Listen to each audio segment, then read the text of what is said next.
ये lecture videos होने वाली है लीनियर अलजेब्रा के ऊपर।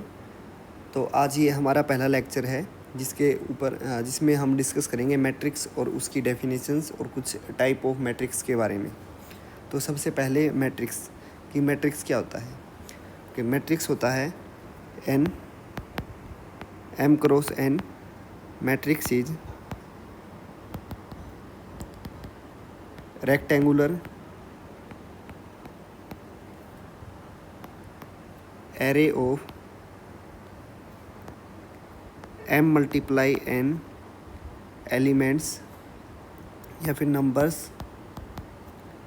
Arranged in an order of m rows and n columns।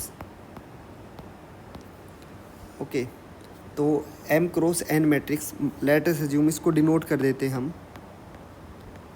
हाँ, denote a m cross n matrix a with m rows and n columns.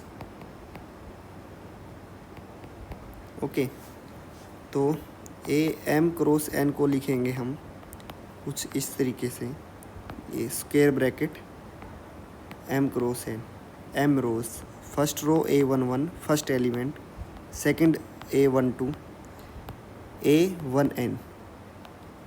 Okay, ये last row का element होगा am1, last row का second element होगा am2 and the last element amn। Okay, इससे हम ऐसे matrix को रिप्रेजेंट करेंगे। इसको शॉर्ट फॉर्म में रिप्रेजेंट करने का तरीका है ये m cross n is equal to aij m cross n। Okay, अभी हम मैट्रिक्स के टाइप्स के बारे में देखेंगे। टाइप्स, ओके, पहला type, if m is equal to n means number of rows is equal to number of columns, then a m cross m is a square matrix। Okay, अगर number of rows equal होंगे number of columns के तो उसको बोलेंगे हम ये एक square matrix है। B, if m not equal to n,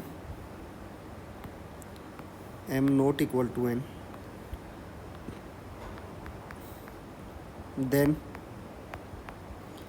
it is a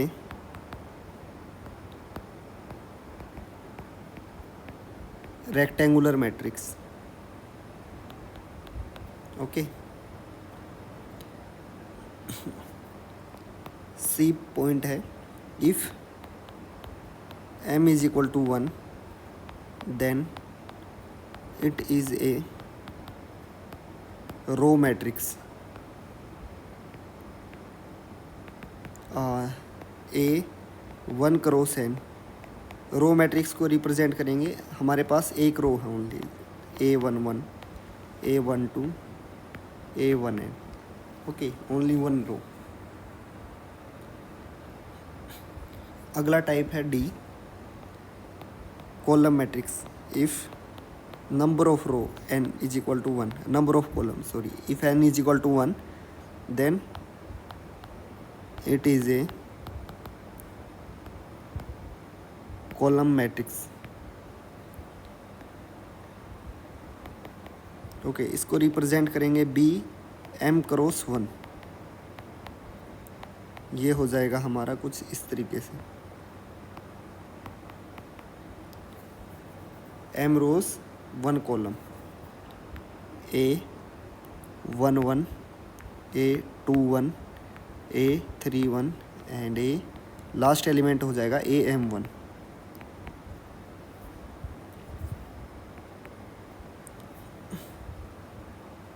okay. और जो हमारा लास्ट मैट्रिक्स है वो है हमारा नल मैट्रिक्स। इसका मतलब है if A I J means every element is zero for all I and J, then it is a null matrix.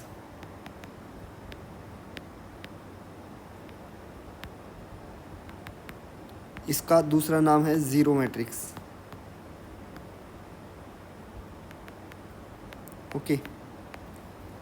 मान लिया हमारे पास एलिमेंट है of order M cross N, matrix है एम क्रॉस एन ऑर्डर का, तो ये null matrix होगा जिसका एवरी एलिमेंट ज़ीरो होगा। Every element is zero. Okay, zero zero everywhere zero.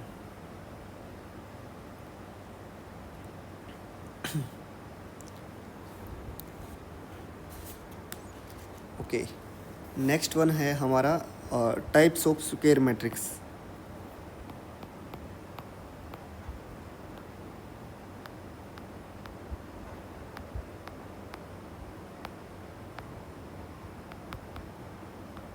Okay, तो हमारे पास पहला टाइप है डायगोनल मैट्रिक्स।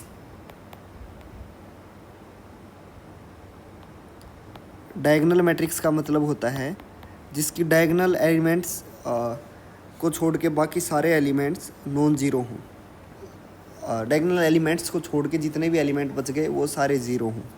तो डायगोनल एलिमेंट्स क्या होते हैं, जो ए आई है मीन्स नंबर जिसमें रो और कॉलम सेम नंबर इक्वल हो, I is equal to J हो, ये होगा हमारा diagonal element.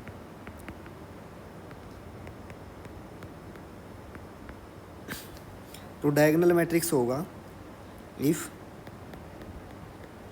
A I J is equal to zero for all I not equal to J. Okay,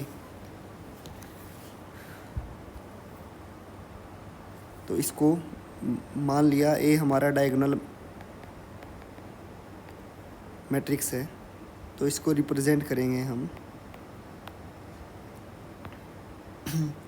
ये हमारी A11, A12, A22, A33, A44, इसको मान लिया 4x4 ऑर्डर का हमारे पास स्क्वायर मैट्रिक्स है। तो डायगोनल एंट्रीज़ को छोड़ के बची हुई एंट्रीज़ क्या होनी चाहिए, zero zero zero zero zero zero zero zero zero zero zero zero and zero. ये हो गया हमारा diagonal matrix. Okay, second type है हमारे पास scalar matrix.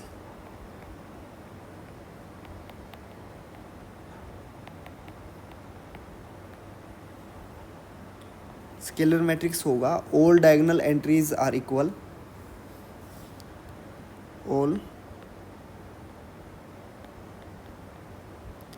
Diagonal entries are equal.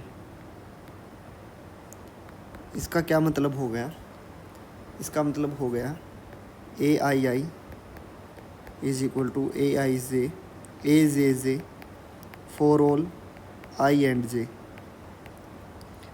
और a I J is equal to zero for all I not equal to j. means all the diagonal elements are equal and remaining elements which are not diagonal they are zero only।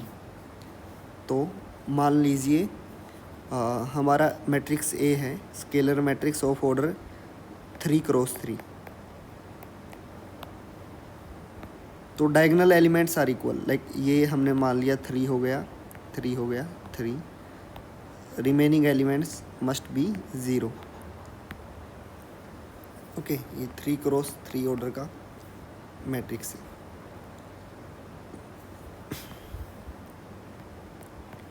Third type हो गया हमारे पास identity matrix.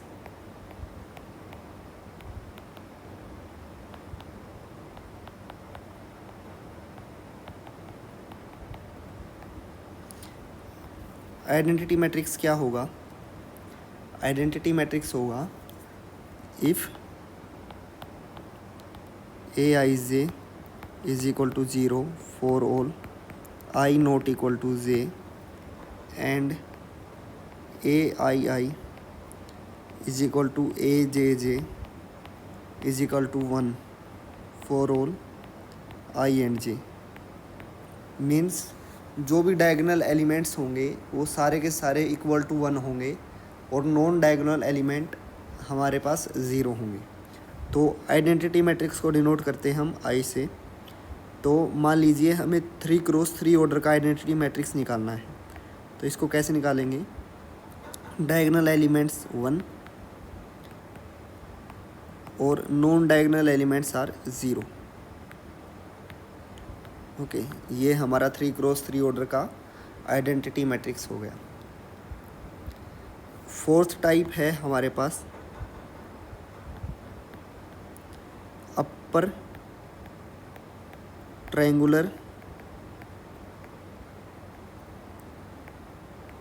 Matrix.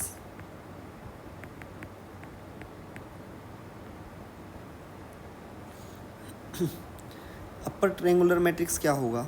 सबसे पहले देख लेते हैं ये किस तरीके से लिखते हैं हम।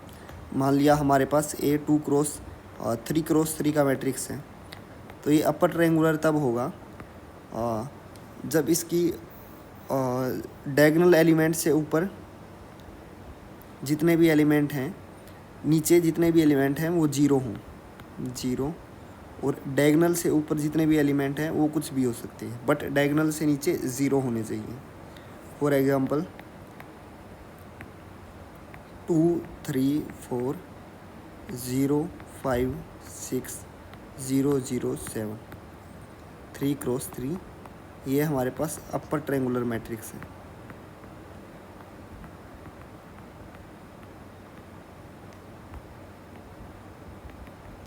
ओके, इसको लिखेंगे कैसे? If Aij is equal to 0 for all j less than i। Okay, तो ये हमारा अपर ट्रायंगुलर मैट्रिक्स हो गया।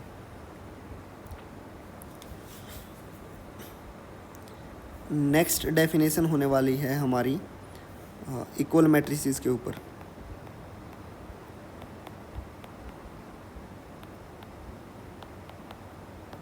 Okay, let we have 2 matrices a m cross n order का and b p cross q order का। Then they are equal if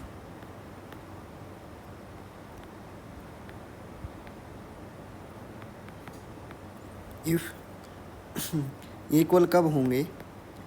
there order is equal. इनका order equal होना चाहिए।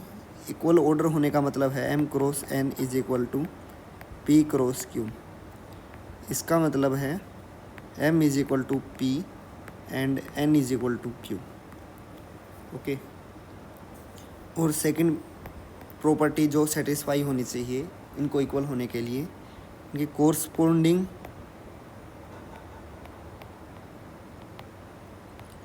Elements must be equal.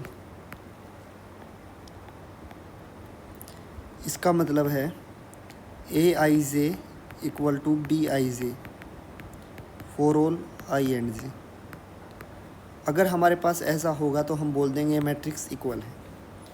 For example हमारे पास matrix है A is equal to 0 2 4 6 and B is equal to y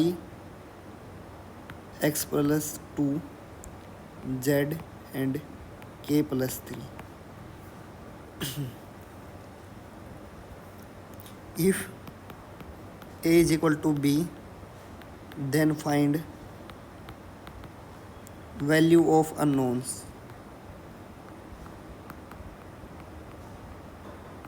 okay, ये हमारे पास given है कि ए हमारा बी के इक्वल है, तो हमें फाइंड आउट करनी है कि हमारी अननोन्स की वैल्यू क्या होगी। तो कोरस्पॉन्डिंग हमें पता था कि इक्वल मैट्रिसेस के बारे में कि उनके जो एलिमेंट्स हैं कोरस्पॉन्डिंग एलिमेंट्स वो इक्वल होने चाहिए। सो इसका मतलब है y is equal to 0, x plus 2 is equal to 2, इसका मतलब x is equal to 0, z is equal to 4 and k plus 3 is equal to 6। k plus 3 is equal to 6 means k is equal to 3। Okay, so ये example था। Equal matrices के help से हमने find out कर लिया कि हमारे unknowns क्या होंगे। ओके, अभी आगे आने वाले लेक्चर्स में हम मैट्रिसेस के बारे में और पढ़ेंगे कि how to solve a matrix and find unknown values associated with the matrix. Okay, तो आज की वीडियो में इतना ही। Thank you.